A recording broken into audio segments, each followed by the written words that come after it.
Tá. Vamos contar a sua história lá do começo? Vamos. Antes de você ir trabalhar na loja de música, você já era uma criança musical, criativa, sua família tem artistas da música? Cara, eu tenho um tio que toca violão nas festinhas. É tudo, assim.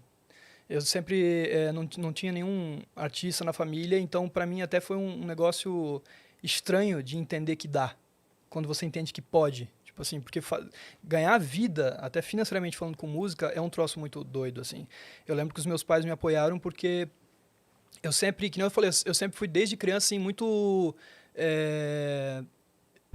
predestinado a ficar muito triste. Não é nem triste, eu acho que é melancólico. Uhum. Então eu sempre tava, tipo, comigo, sozinho comigo, eu às vezes brincava ali, mas sempre tava em algum momento sozinho, melancólico, e sempre tava escrevendo. E teve um dia que os meus pais saíram de casa, e eu lembro que eu peguei uma folhinha, assim, eu tenho até hoje essa folha, e eu rabisquei o que eram minhas 2 primeiras músicas.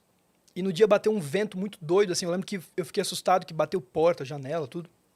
E aí eu olhei pra folha e falei, cara,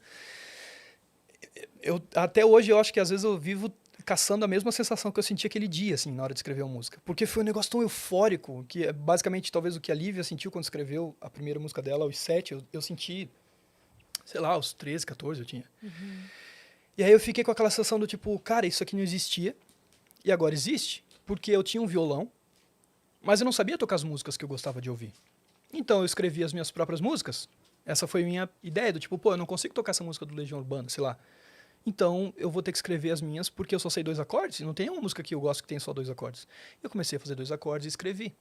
E quando isso aconteceu, eu senti tipo um negócio que eu falava, cara, era uma injeção de ânimo, assim. A sensação é de que eu tinha sido preenchido por uma coisa que durava, sei lá, 2 semanas que eu ficava feliz. Então, eu faço música até hoje para ficar feliz. Só por isso. Eu escrevo música para ficar feliz. Porque até hoje é assim, às vezes essa injeção de ânimo, quando eu escrevo uma música hoje, dura 1 hora. Às vezes dura, tipo, 1 mês, dependendo da música. Porque aquilo... Não é nem porque eu lancei porque as pessoas gostaram, é porque eu escrevi, saca? Então, quando aconteceu aquilo ali, eu lembro que eu comecei a escrever feito um doido, assim. Eu escrevia, tipo, todo dia. Minha mãe e meu pai não faziam ideia. Então, eu dobrava num papel e escondia embaixo do teclado do computador, da gaveta lá, de roupa. Ia escondendo aquilo lá embaixo da cama. E chegou um momento que não tinha como, tipo, você entrar no meu quarto e não ver. Porque eu comecei a colar nas paredes. Tipo, Meu a Deus parede do do céu. quarto tava cheia de letra, de música, assim. Eu lembrava de tudo. É engraçado que a maioria dessas músicas eu já A joguei mãe fora. entrando, parecendo aquela cena de, né? Aquele garoto do Filho, Acre que escreveu por todas eu as pensei paredes. a mesma coisa. Eu falei, não vou falar do garoto do... Eu fui e falei. Eu não lembro desse episódio. Eu Você não lembro, mas não lembra? lembro direito o que aconteceu. É que eu não lembro o fim da história. Também não lembro, mas ele... Que rolou... rolou na história na internet, o garoto do Acre. Deve ter foto disso, Fer, do quarto do garoto do Acre. Ele que- escreveu por todas as paredes, tipo, uns códigos, assim, uns enigmas. É, uma coisa... Eu adoro Enigma. Você vai reconhecer o quarto. Só que com letras de música. E chegou uma... Olha lá, peraí. Olha que doido. Tipo, ali, ó, era o quarto dele ali, ó. Olha lá. Aquele primeiro ali, Fer, a foto. Ó. Esse é o Brian com letras de música, tá ligado? Vocês acharam estranho? De maneira alguma. Claro que não. Cara, depois do passarinho, tá suave. E aí, o que aconteceu? Eu comecei a colar, eu pegava folha, colava. Eu lembro que era uma fita cromada ainda, porque eu achei, tipo, no emprego que eu tinha uma fita. E aí eu ia Aquela colando. prateada lá. Ia colando. Aí chegou uma hora que eu falei, cara, e agora? O que eu faço com isso? Por que alguma coisa eu tenho que fazer com isso aqui? E aí é onde surgiu. E eu não tenho O mais skin. parede. Acabou as paredes, vou começar a colocar na sala, minha mãe vai ficar chateada. Isso Né? você já tinha que idade? Cara, eu lembro que eu fiquei...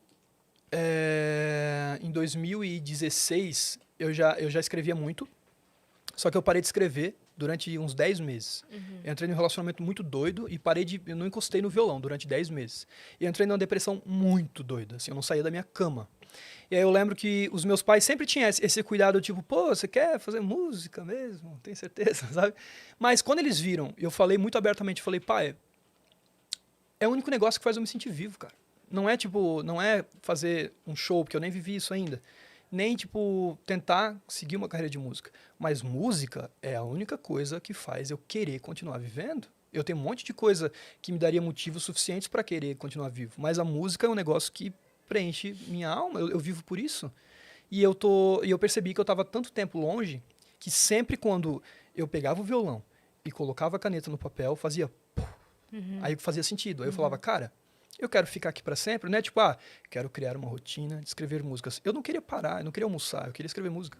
E eu ficava ali, rabiscando, escrevendo.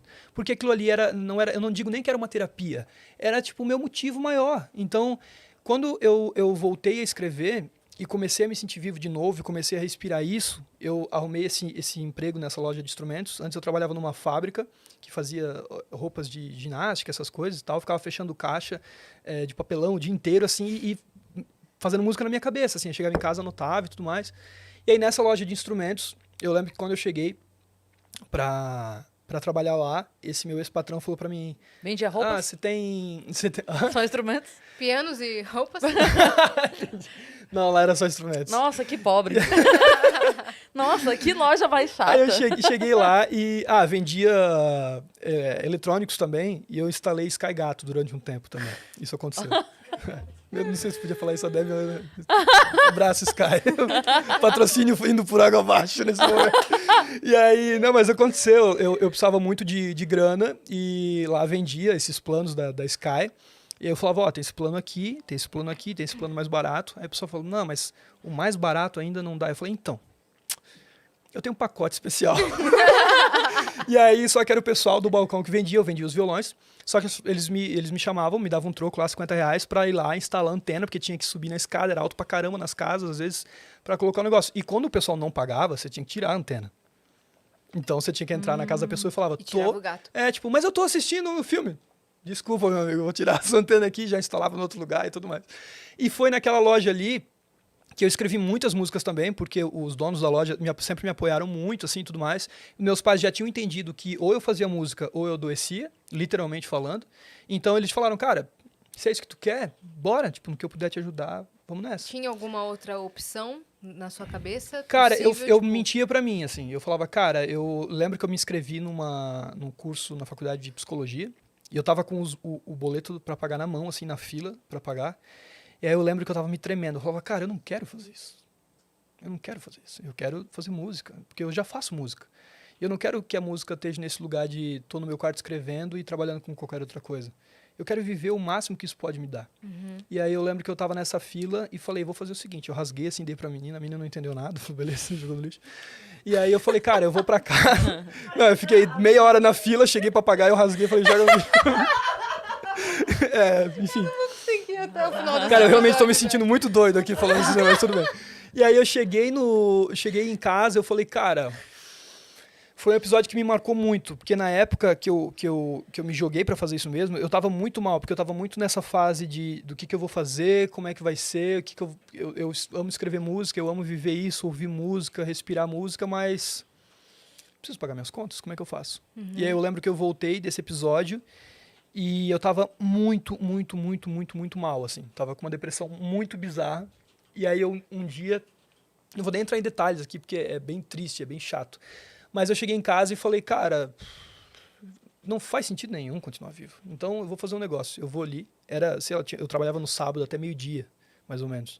Aí eu cheguei em casa e falei, cara, eu vou dormir um sono. Quando eu acordar, eu vou ser quem eu quiser ser, vou fazer as coisas que eu quero fazer do jeito que eu quero fazer, vou me relacionar com as pessoas que eu realmente gosto de verdade e eu vou ser muito verdadeiro comigo. Eu lembro que eu acordei e eu peguei meu guarda-roupa, assim, coloquei tudo pra doar, assim, as roupas, porque eu falei, não gosto de roupa, por que eu uso isso aqui? Sabe? Joguei fora. Desde esse dia, é muito doido agora eu experimentar roupas diferentes, assim, mas desde esse dia eu usava calça preta, camisa preta. Tipo assim, era um escudo pra mim, assim, eu ficava me sentindo... O pessoal fala, porque o Brian só usa... Não é porque, tipo, eu me achava bonito ou gostava que fazia sentido, é porque era um escudo mesmo, sabe? Tipo, eu acordo, minha mãe via isso acontecer, assim, eu acordava, colocava uma calça preta, uma bota pra ficar dentro de casa.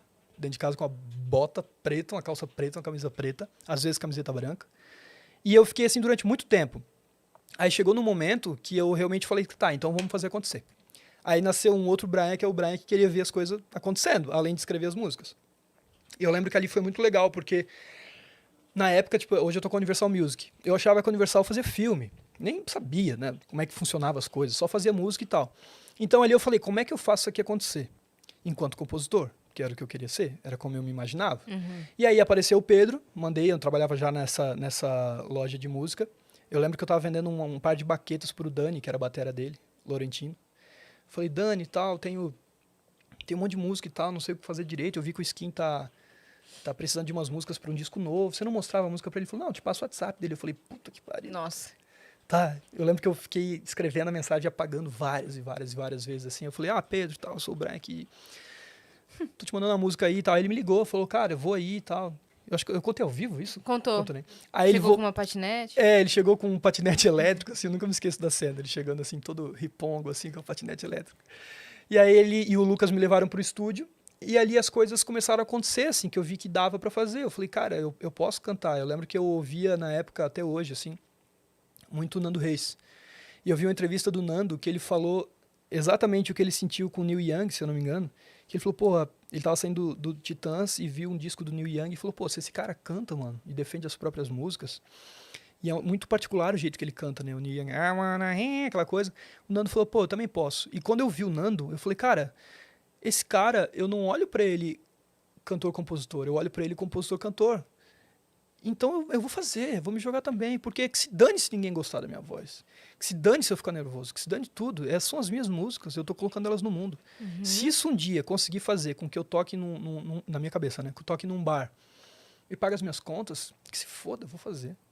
E aí eu me joguei, aí as coisas começaram a acontecer. O Pedro me ajudou, aí no caminho, o Pedro e o Beat sempre foram seres muito incríveis, assim. Surgiu o Davi Carturani na minha vida, que é o meu melhor amigo hoje, assim, até hoje, desde 2018 que a gente se encontrou. E nesse momento, o Lucas e o Pedro falaram, pô, Brian, eu acho que você tá fazendo as coisas do seu jeito e o Davi já pode te ajudar pra caramba também. Vai, mano, faz suas coisas, cara.